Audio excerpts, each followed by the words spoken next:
जी नाज़रीन, welcome back. Wasim Sajjad साहब से जुडिशल सिस्टम के हवाले से, अदालती निज़ाम के हवाले से बात बड़ी तफसीली चल रही है। वसीम साहब, आप आमरीत और जमहूरियत दोनों के साथ चलते रहे, क्या अदालती निज़ाम इन दोनों सिस्टम से अफेक्ट होता है? जी हुआ है जी। अगर आप देखें पाकिस्तान की तारीख में तो हमारे सुप्रीम कोर्ट के फैसले हैं जहाँ पे मार्शल लॉ को भी जायज़ करार दिया गया था। और ये जब फील्ड मार्शल अयूब खान ने मार्शल लगाया था उस वक्त फैसला आया था कि ये जायज़ है। फिर जब जनरल ज़ियाउल हक ने लगाया उस वक्त फैसला आया था कि जायज़ है। फिर जनरल मुशर्रफ का आया उस वक्त फैसला आया था जायज़ था। तो ये असर तो आता है और इसका जो असर है वो देर तक रहता है और पूरे जुडिशल सिस्टम पे अफेक्ट करता है। ये सारे सिस्टम को अफेक्ट करता है, जुडिशल को करता है, एडमिनिस्ट्रेशन को करता है। जो एक तौकीर होती है सियासी निज़ाम की पब्लिक के दिलों में और अवाम के, और ये जो एडमिनिस्ट्रेशन है, ये एस्टेब्लिशमेंट है, ये ब्यूरोक्रेसी है, इसको दिलों में। आप देखेंगे कि हिंदुस्तान में कोई भी सियासतदान हो, बहुत पढ़े लिखे सियासतदान भी होते हैं, ज़्यादा पढ़े लिखे नहीं भी होते हैं, बहुत अमीर भी होते हैं, गरीब भी होते हैं। हिंदुस्तान में मैंने देखा है कि सियासतदान की एक तौकीर है, उन पर तनकीद ज़रूर होती है लेकिन एक तौकीर है, वहाँ ब्यूरोक्रेसी भी उनको फैसला मानती है। यहाँ पे मैं देखता हूँ कि अक्सर मजाक किया जाता है। सियासतदानों की तौकीर ख़त्म करने में किसका अहम किरदार है? मेरे ख्याल में जी सबका, उसमें सियासतदानों का अपना भी किरदार है क्योंकि वो एक दूसरे पे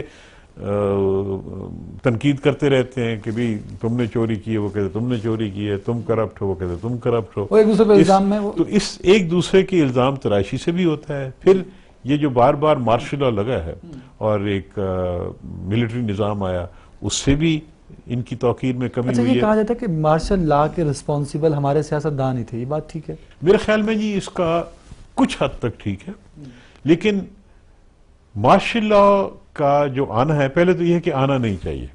यानी अगर निज़ाम सही नहीं चल रहा और यही वजह बताई जाती है कि जी चूंकि निज़ाम फेल हो गया है, सियासतदान नाकाम हो गए हैं। अच्छा वसीम साहब, कौन सा मतलब जो आपको लगा कि जमहूरियत या आमरीत, कहाँ अदालतें ज़्यादा आज़ाद नज़र आई आपको?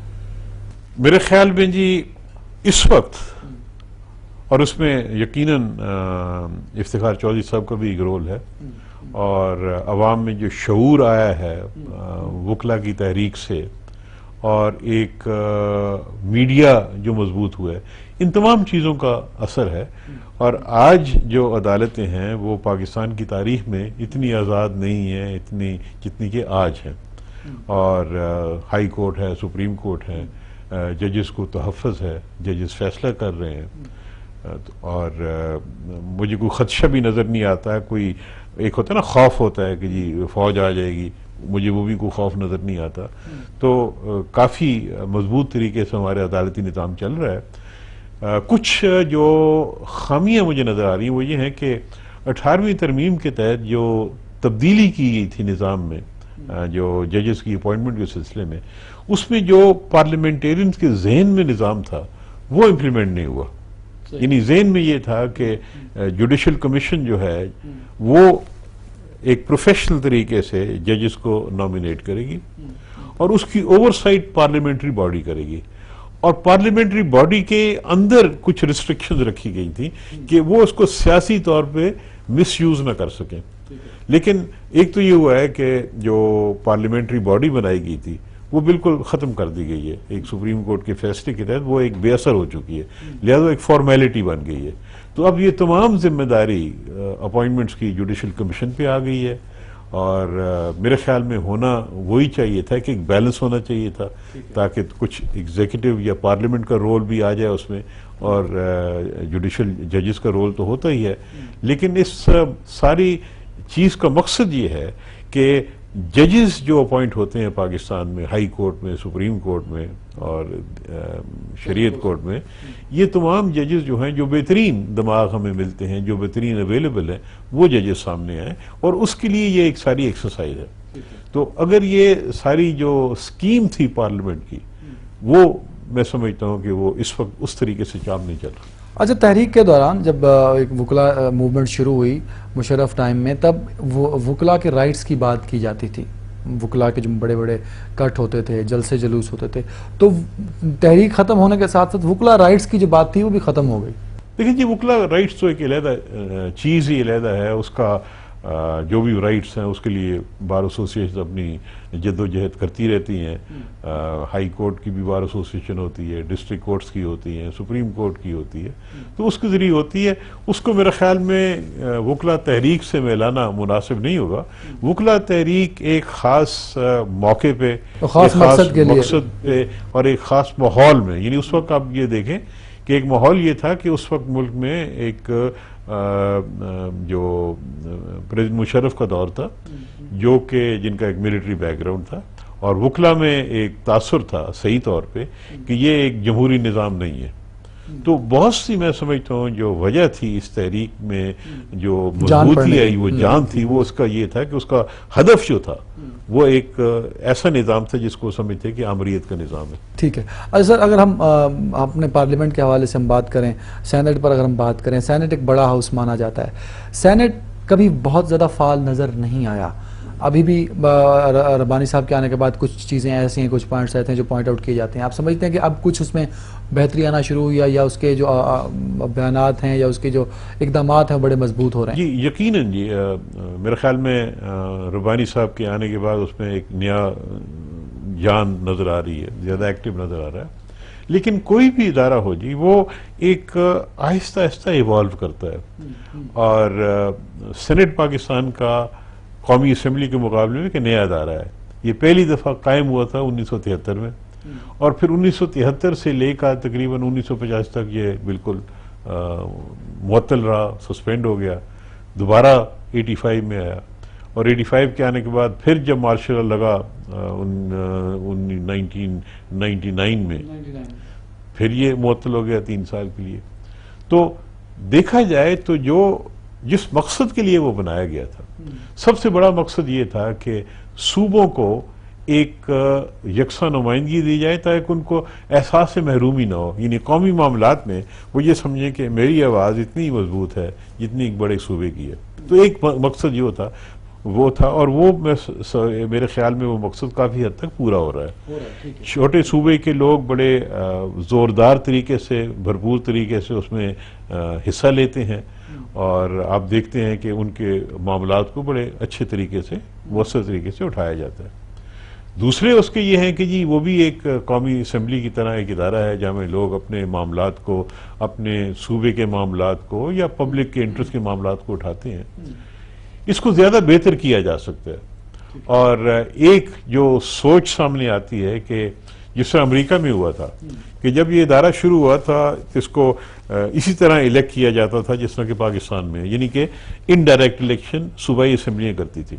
आहिस्ता आहिस्ता सेनेट भी बराह रास्त उसकी इलेक्शन शुरू हो गई। अच्छा। और जब बराह रास्त सिलेक्ट हो जाता है तो उसके अंदर एक अवाम का जोर होता है। हाँ, वो ज़्यादा इफेक्टिव हो जाता है। तो मेरे ख्याल में इस पर सोच होनी चाहिए। इसमें मुश्किलात भी हैं, यानी ये आसान नहीं होगा, लेकिन सोच होनी चाहिए कि हम भी उसी तरफ बढ़ना शुरू कर दें। आप समझते हैं कि सेनेट की रूलिंग उतनी ही बाअसर है जितनी नेशनल असम्बली की है? बिल्कुल जी, क्योंकि सेनेट की रूलिंग जो है वो एक अपर हाउस की रूलिंग है, और खासकर यानी रूलिंग का मकसद होता है कि पार्लियामेंट्री जो कवानीन है, जो रूल्स हैं, उनकी इंटरप्रिटेशन होती है। हाउस को कंट्रोल करने के लिए होता है, लेकिन उसके साथ कौमी मामलात आ जाते हैं। जिस तरह हाल ही में चेयरमैन सेनेट ने फैसला किया है इस्तीफों के बारे में। अब वो इस्तीफों के बारे में फैसला तो सेनेट से मुताल्लिक है, क्योंकि उन्होंने सेनेट में इस्तीफे दिए थे, लेकिन उसका असर पाकिस्तान की सियासत पे आता है, क्योंकि वो खाली इस्तीफों का मामला नहीं है, पूरी स्ट्रक्चर पूरी सियासत को इफेक्ट करेगा, MQM की रिप्रेजेंटेशन को इफेक्ट करेगा, एवरीवन के सियासी मुकाम को इफेक्ट करेगा। तो इस तरह तो वो बहुत देर के बाद मैं देख रहा हूँ कि चेयरमैन सेनेट ने रूलिंग्स देनी शुरू की है। जब आप चेयरमैन सेनेट थे, सेनेट का हिस्सा काफ़ी अर्सा रहे, आप सबसे ज़्यादा चेयरमैन सेनेट रहे, आप समझते हैं कि तब से अब जो चेयरमैन सेनेट है या सेनेट अब कैबिनेट हमारी बैठी है सेनेट में, वो ज़्यादा इफेक्टिव है और ज़्यादा?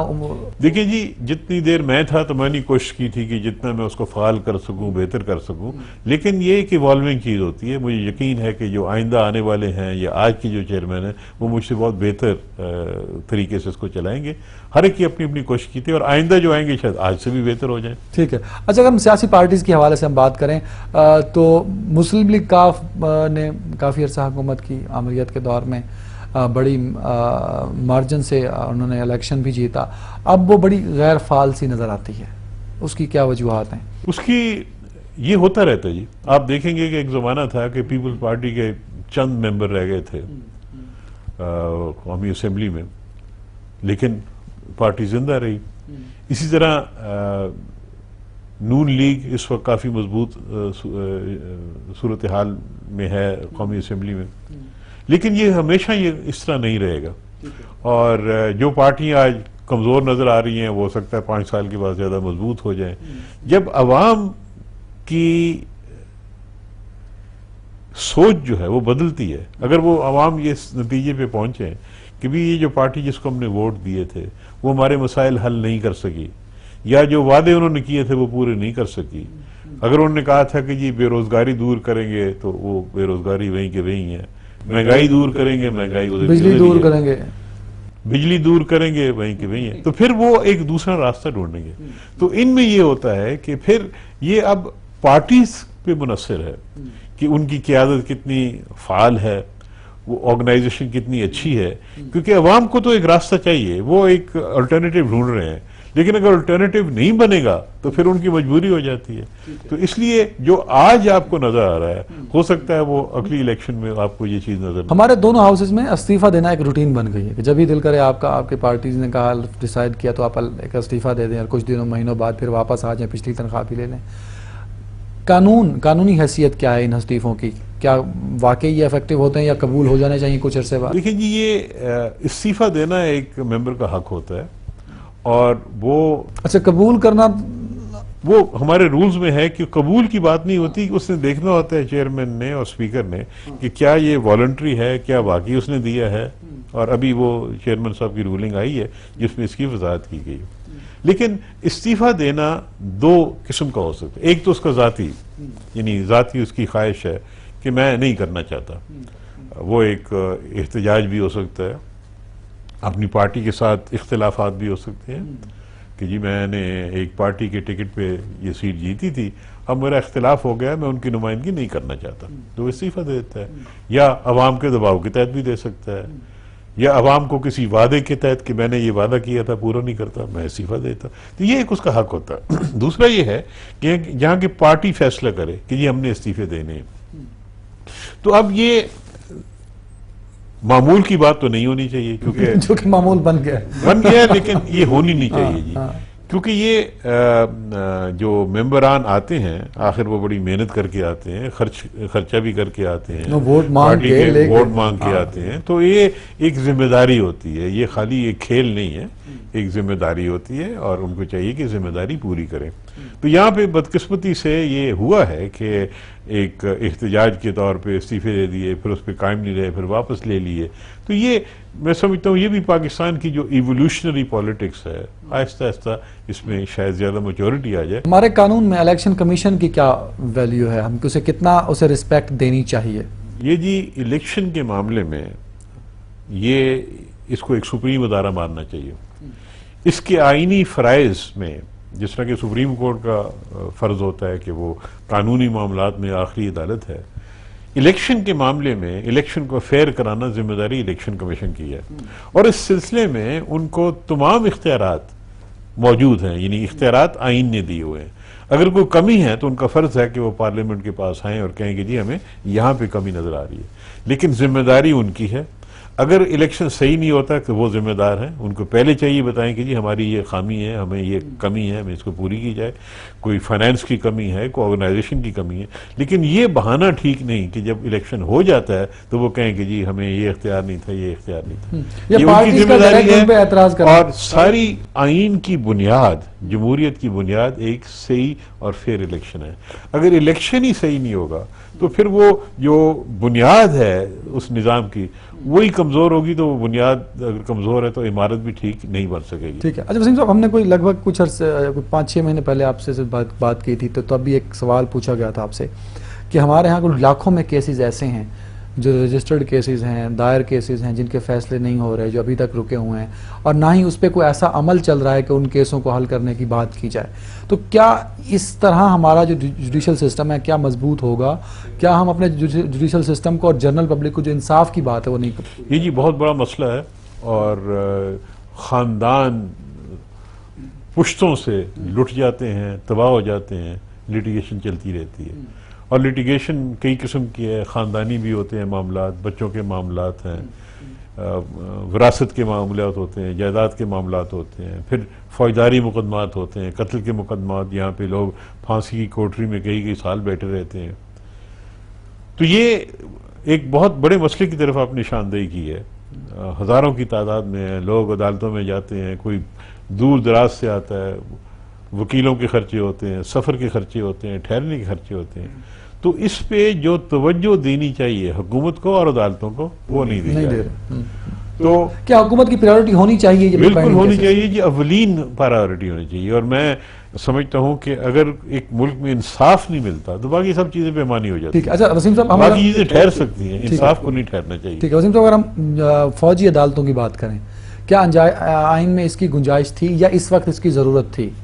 देखिए जी, जरूरत तो थी, गुंजाइश नहीं थी, इसलिए आइन में तरमीम करके गुंजाइश पैदा की। अच्छा, ऐसा कुछ हमारे मीडिया ने, बाहर के मीडिया ने भी लिखा कि अदालती निज़ाम पर ये एक अगर हम कह दें कि कातिलाना हमला है या उसको, ये इसको जो कुछ भी कहें, ये हमारे मुल्क में एक मसला है जिसको हल करना हमारी जिम्मेदारी है।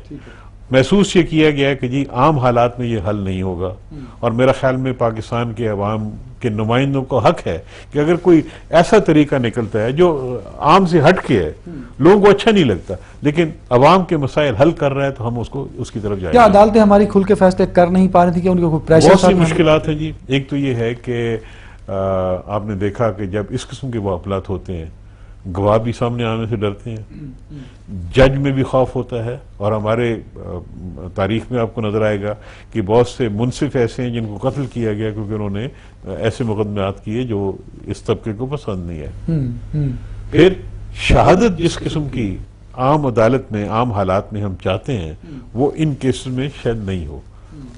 सही होगी, यानी एक शख्स जो कि वहां बैठा हुआ है, उसको इत्मीनान होगा कि हाँ भाई ये शख्स गुनहगार है, शहादत के खिलाफ जो है वो ठीक है, लेकिन एक हमारे निज़ाम में जो अदालती है उसमें शायद वो जिसको हम कहते हैं एडमिसिबल ना हो। फौजी अदालतों का जो फैसला होगा स्पेशली फांसी की सजा के ऊपर, क्या वो कहीं चैलेंजेबल है? जी एक तो दो तरीके होते हैं जी। एक तो वो फौज के अंदर एक अपील होती है, फौजी आर्मी एक्ट में अपील है, और वो अपील एक 3 अफसर होते हैं उनके पास जाती है। उसके बाद हाई कोर्ट में भी एक शख्स जा सकता है। अच्छा। वो एक जब हाई कोर्ट में जाएगा तो उसके जिन ग्राउंड्स पे वो फैसले को चैलेंज करेगा वो थोड़ी सी महदूद हैं, लेकिन मौजूद हैं। और अगर कोई ऐसा फैसला है जो इंसाफ के तकाज़ों से बिल्कुल हट के है, यानी कि शहादत ही कोई नहीं है, और जज देख के महसूस करता है कि भी ये बिल्कुल ज्यादती हो रही है, तो फिर हाई कोर्ट को इख्तियार है, जिसको हम रिट ज्यूरिसडिक्शन कहते हैं, उसमें उसको कलअदम करार दे दे। उसके खिलाफ फिर सुप्रीम कोर्ट में आ जाते हैं। और मैंने देखा है कि सुप्रीम कोर्ट का जो फैसला है, ये जो 21वीं तरमीम के में आया है, उसमें उन्होंने बड़े वजाहत से ये कहा है कि जुडिशल रिव्यू ख़त्म नहीं हम कर रहे, और इन फैसलों के खिलाफ भी जुडिशल रिव्यू के इख्तियारात हाई कोर्ट और सुप्रीम कोर्ट के पास मौजूद हैं। ठीक है। अच्छा वसीम साहब, क्या हमारा इन फौजी अदालतों के बाद हमारी अदालतों ने कुछ इस पे काम करना शुरू किया कि जो उनके पास दूसरे अदर केसेस हैं उन पर काम किया जाए, ताकि मजीद ना इनके एक्सटेंशन की जरूरत पड़े और ना मुस्तकबिल में दोबारा हमें? ये जी एक बड़े मखसूस हालात में पार्लियामेंट में बड़े नाखुश हो के ये फैसले किए हैं कि ये मजबूरी है हम करना है। और ये कि क्या हमारी अदालतों ने इससे कुछ सीख के कुछ नहीं, कोई ऐसी चीज नहीं हुई, इस तरफ तवज्जो ही नहीं, इस तरफ कोई तवज्जो नहीं दी गई, देनी चाहिए। और देनी ये चाहिए कि भी आवाम का बहुत बड़ा मसला है। और सबसे बड़ा मसला ही ये है कि एक गवर्नेंस के हवाले से जो बहुत बड़ा मसला है पाकिस्तान के अंदर, वो ये है कि इंसाफ नहीं मिल रहा या इतनी ताखीर से मिलता है कि वो इंसाफ को इंसाफ नहीं कह सकते।